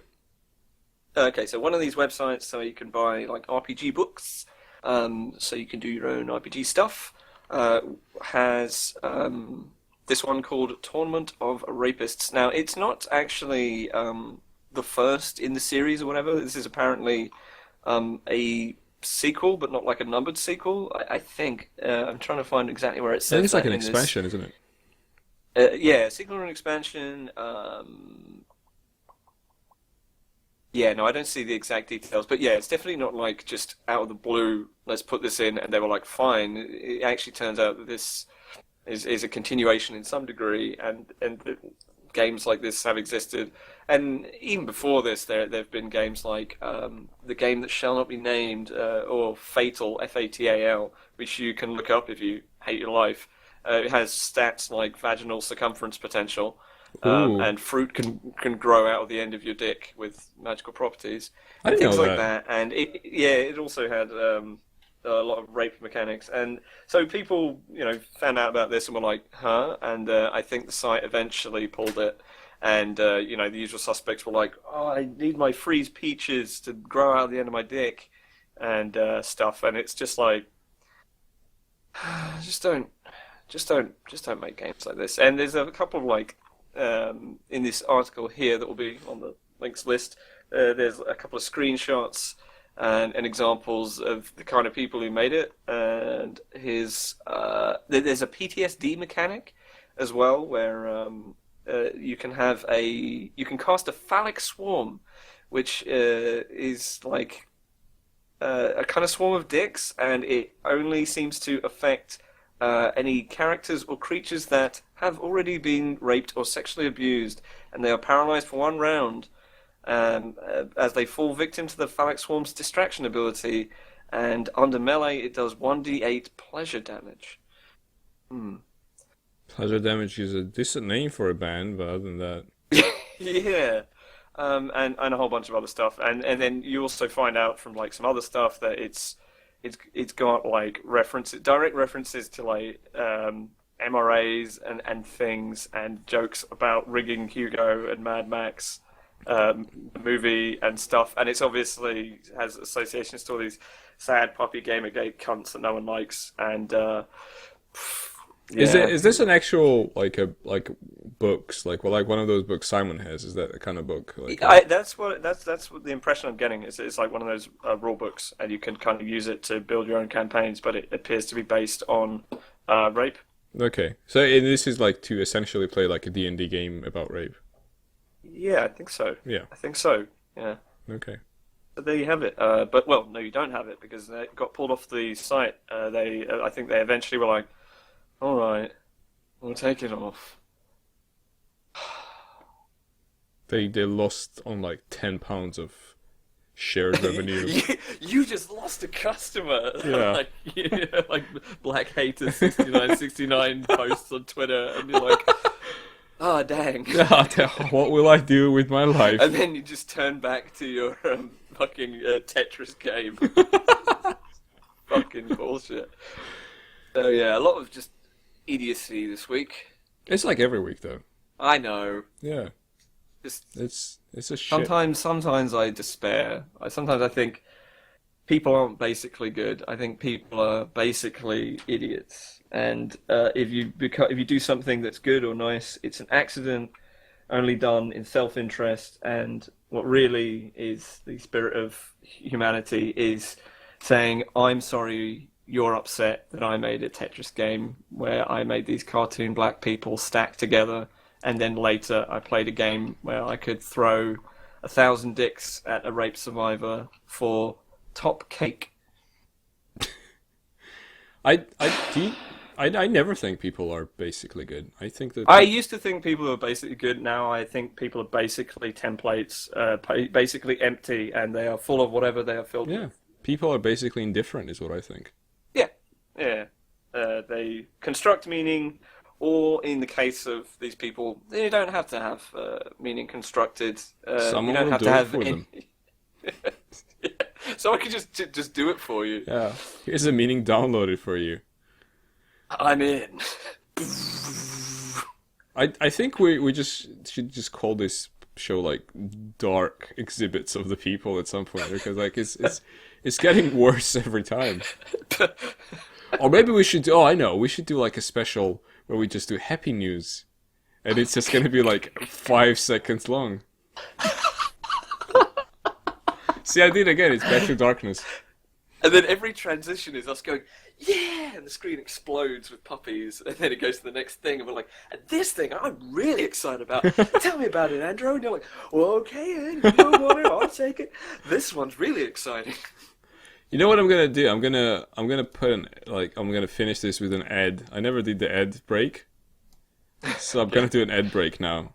Thanks for watching, everybody. Don't go away because there's gonna be a message from our sponsors.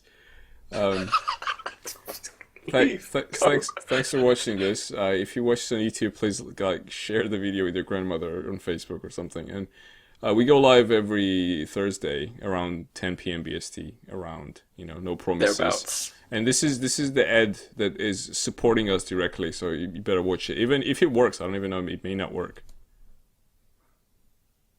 Is it working, Ed? Do you see anything? Are we at commercials now? I clicked it. You clicked it? Is anything happening? These idiots are just watching a fucking ad now, right? Yeah. Okay, good. I don't know. You should see it as well. I mean, I don't know. I don't. Do you have an ad block? I just. Oh, yeah. I don't even know if the ad's playing.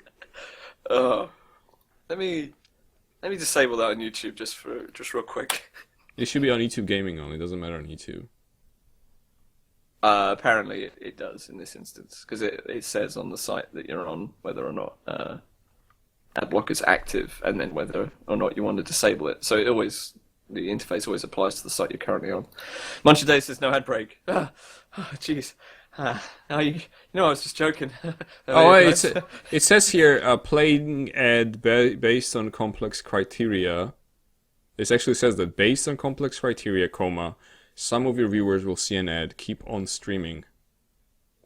That's awful. That's terrible.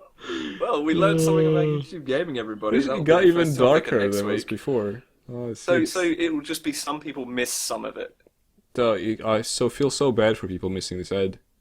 Wouldn't it be funny as well with the rewind thing, is that if you rewind, it just plays the ad like it's just over the top of your experience of it, and you can never see that chunk, and everyone else can. Yeah, exactly. Just saves it. Oh man. Yeah, I agree. No, pop-out chat's annoying as well. I'm hoping that eventually gets put in, because yeah. Peace. Peace.